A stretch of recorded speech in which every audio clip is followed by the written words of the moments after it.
Ini katanya agen-agen yang juara jualannya, mereka tuh pakai storytelling. Tapi waktu gue praktekin, wah, malah bikin ilfeel prospek. Mungkin gue harus bikin naskah dulu. Tapi susah ternyata bikin tulis-tulis cerita itu.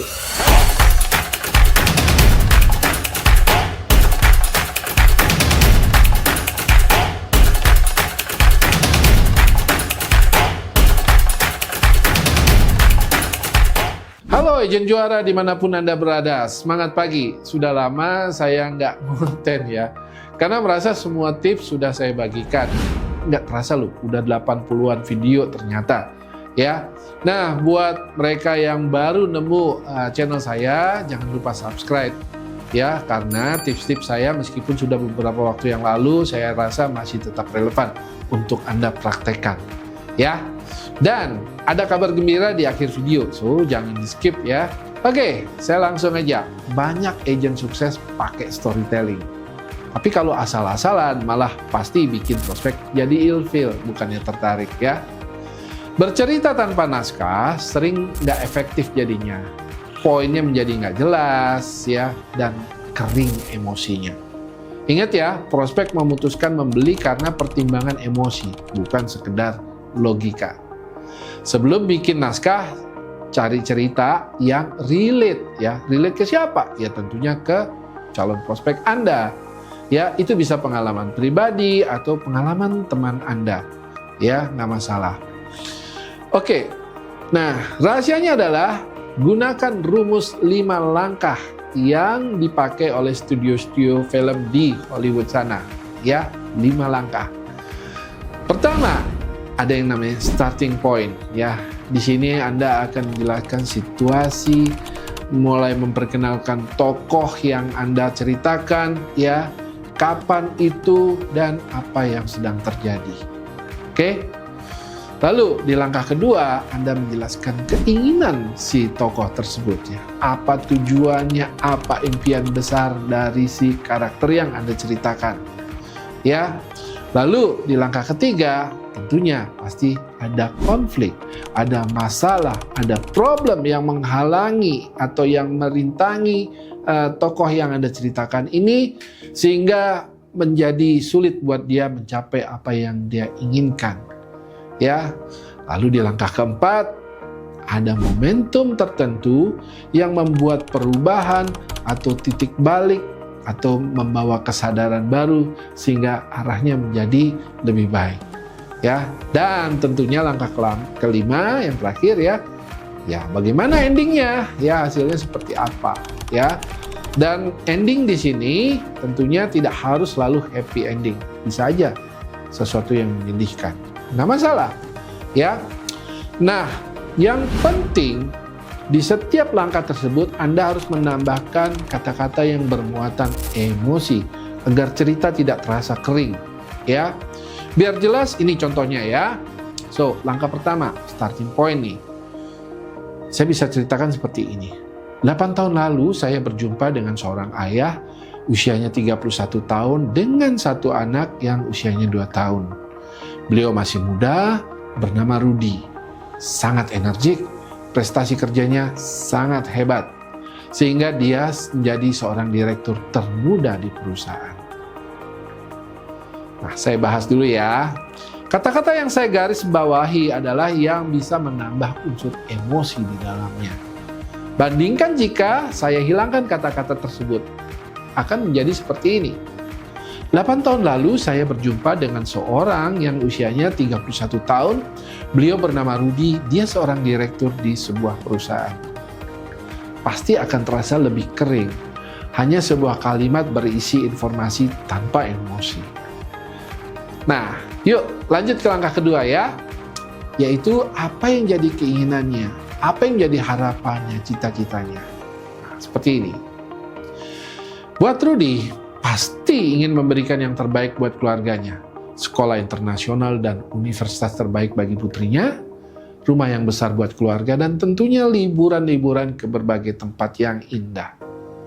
Buat Rudy, itu semua akan mudah dia capai karena memang prestasi kerjanya sangat bersinar. Saya nggak usah bahas lagi ya soal emosinya ya. Yang jelas di sini saya sedang berusaha mungkin tanpa Anda sadarin, saya sedang berusaha membawa Anda sekilas menjadi si Rudy. Ya, melihat dari POV-nya si Rudy, relate dengan si Rudy. Kasih tahu ya di deskripsi, apakah saya berhasil membawa Anda membayangkan si Rudy itu. Oke, lanjut. Langkah ketiga. Nah, ini bagian paling penting untuk Anda bisa mendramatisirnya. Ya, ini kunci suksesnya. Untuk itu, Rudy bekerja semakin keras, semakin banyak materi yang dia dapat. Dia tahu untuk itu dia harus korbankan banyak waktu dengan keluarga. Tapi nggak masalah, istrinya toh sangat mendukung. Rudy sangat percaya dengan potensinya dan sayangnya kurang percaya dengan fungsi asuransi. Sampai suatu ketika karyawannya kecelakaan dan jadi lumpuh, cacat total, nggak bisa bekerja lagi. Rudy dengan sangat terpaksa mem-PHK dengan pesangon yang dia tahu hanya bisa bertahan 1-2 tahun saja. Lalu bagaimana di sekolah anak, kehidupan si karyawan tersebut? Karena kejadian tersebut, Rudy merasa selalu was-was. Takut dia sendiri mengalami musibah dan apa yang dia impikan menjadi tidak tercapai dan keluarganya menjadi susah. Itu langkah ketiga. Udah lihat ya bagaimana saya mendramatisir situasinya. Oke, lanjut ke langkah 4, yaitu perubahan yang terjadi. Momentum yang membuat perubahan. Was-wasnya Rudy sampai membuatnya nggak nyaman bekerja. Di saat itulah dia memanggil saya setelah 2 tahun saya ditolak beliau karena nggak percaya proteksi asuransi. Akhirnya beliau ambil proteksi asuransi dengan jumlah yang memadai. Oke, lanjut ke langkah 5 ya, yaitu result. Endingnya kayak gimana? Rudy bukan was-was karena musibah, tapi khawatir impiannya untuk keluarga tidak tercapai karena musibah. Dan polis asuransi itu menjadi jaminan bahwa apapun yang terjadi terhadap dirinya, Rudy tahu impian untuk keluarga tetap dapat diberikan. Rudy sekarang bekerja dengan lebih tenang dan makin bersinar. Oke, setelah selesai itu, tentunya Anda harus melanjutkan dengan yang namanya emotional closing. Ya, videonya sudah pernah saya buat nih. Nanti Anda tinggal klik ya, yang di sini. So, itu 5 langkah dalam Anda membuat cerita. Ingat ya, nggak harus berakhir dengan happy ending. Bisa juga berakhir dengan sesuatu yang menyedihkan. Yang penting cerita yang Anda buat bisa membantu prospek Anda melihat fungsi asuransi dengan lebih baik. Jangan lupa harus terus melatih diri, bagaimana cara menuturkannya, kapan pause, kapan lebih tinggi, kapan lebih rendah nada Anda, untuk menceritakan dengan baik. Mengalir, runut, dan unsur emosionalnya menjadi cukup terasa. Oke? So, sebelum saya memperagakan ceritanya secara utuh tanpa dipotong-potong, saya mau kasih tahu bahwa saya akan membuat video mengenai bagaimana kita sebagai agent memanfaatkan AI dengan efektif untuk meningkatkan penjualan kita. Tertarik? Silahkan tulis di komen kalau Anda mau tahu soal itu. Dan jangan lupa like. Ya, saya baru mau buat videonya kalau sudah dapat minimal 100 like di video ini. Setuju? Oke, saya tunggu ya. Oke, sekarang saya contohkan secara utuh cerita atau narasi saya sebagai bagian dari storytelling yang akan saya sampaikan ke prospek saya. Tentunya pertama saya minta izin dulu ya ke prospek saya.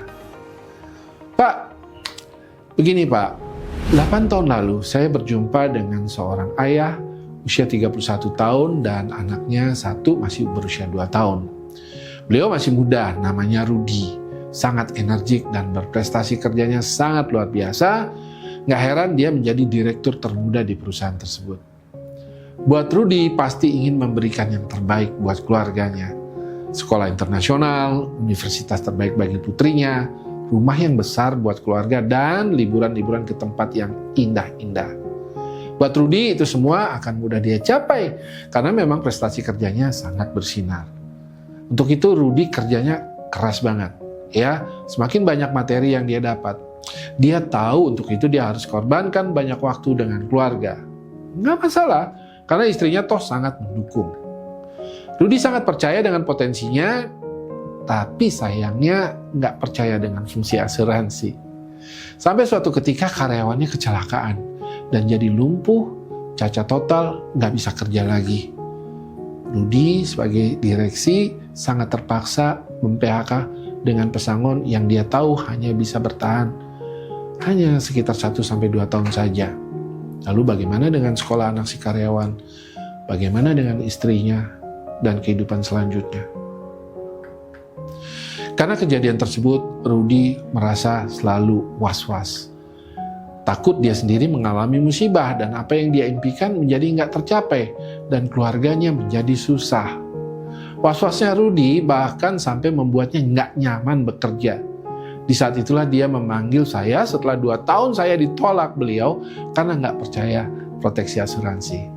Akhirnya beliau ambil proteksi asuransi dengan jumlah yang memadai. Rudy bukan was-was karena musibah, tapi khawatir impiannya untuk keluarga tidak tercapai karena musibah. Jadi sebab dari musibah itu atau akibat dari musibah itu. Ya. Polis itu menjadi jaminan bahwa apapun yang terjadi terhadap dirinya, Rudy tahu impian untuk keluarga tetap dapat diberikan.